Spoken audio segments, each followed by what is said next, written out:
Hey guys, Kavalden kind of doing something a little different. Tonight I'm going to be looking at Batman Year One, the animated feature from DC and Warner Brothers Animation. Now, a while back when I read this in '87, I loved this. This was written by Frank Miller, who's got his moments, as well as David Mazanecki, who illustrated. And I have to say, they did a really great job turning this into an animated movie.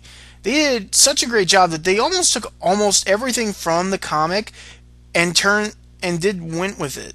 You can see from the illustrations that they've taken character designs from the book as well as other pictures and features that they were in there.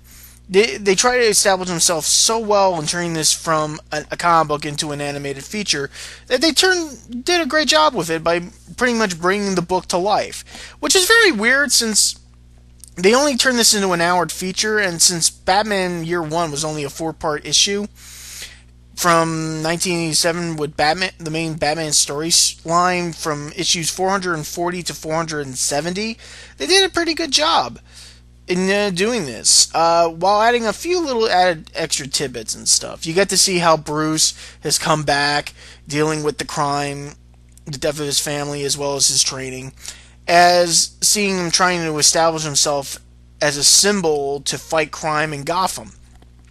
And you see that right here from this pinpoint, like I said, pinpoint, they took every panel and made it into a fluent animated thing. As well as you're going to see right here is Gordon dealing with the corrupt cops in Gotham, and how, like I said, you're going to notice a lot of Christopher Nolan's work from Batman Begins in this, because this is pretty much how he did it. Now, as well as you're going to see that Frank Miller actually did design a story to turn this into a live-action feature back then, because people wanted a new Batman franchise. Of course, the original script back in 2001 was shelved, and believe it or not, it was sort of similar to the comic book, but Frank Miller had changed some things, and it didn't really go too well with the producers, so they shelved the script. But one of the things here is you're going to see that, like I said, Batman is establishing himself. Like most people say, this is more of a Jim Gordon story. He does have more vocal, more visual than Bruce does. But, like I said, this is still like an origin story for both these characters. You can see right here, this is one of my favorite parts, is how Bruce establishes himself, is to find his symbol to show fear into the hearts of the criminals of Gotham. As you can see in Nolan's version, Bruce used this as a fear of bats as his weapon against the criminals. But in here, you see that he uses this as a symbol to strike fear as well.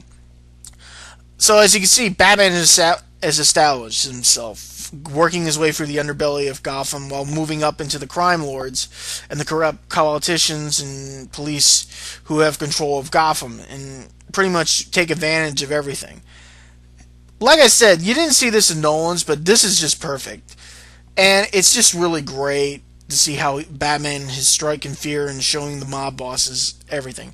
So much of the fact that Gordon has been established as to find the Batman and bring him to justice. But around the point, Gordon really realizes, I think the Batman's doing more good than he is harm.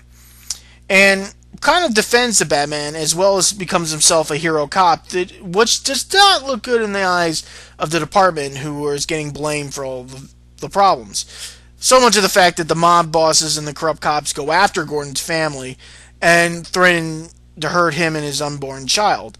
This is also a good point here, because at this scene, this is where you notice the point where Bruce and Gordon establish their connection and establish their alliance to fight the crime and the injustice of Gotham.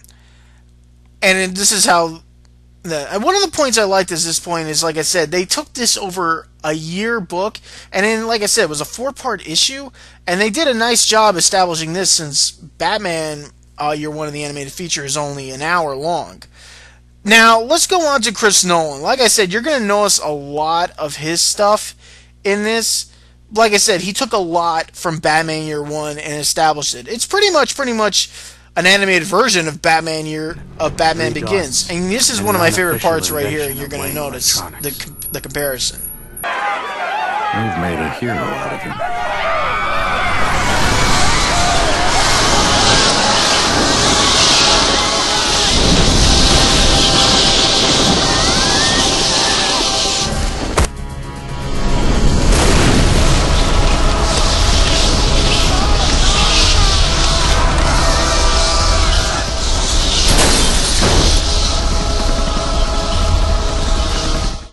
All in all, I really do like this. This is a great animated feature if you're a big fan of Batman and you want to get more of an origin story. Bryan Cranston does a great job as James Gordon.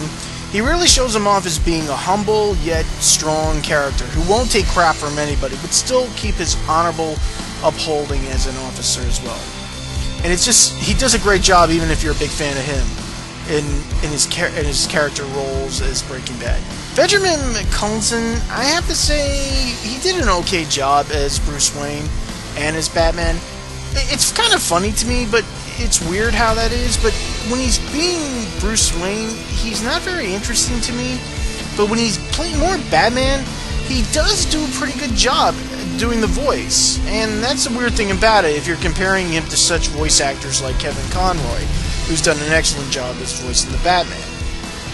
He does a pretty good, like I said, he does a pretty good job as Batman, but when it comes down to Bruce Wayne, I don't know, he kind of comes off being very whiny and stuff, and that's where it kind of turns me off. Elisha Dushku does a pretty good job as doing his Catwoman, since she does have a very small part in the movie, and you get to see her mostly as a side character, which gives a small but interesting backstory.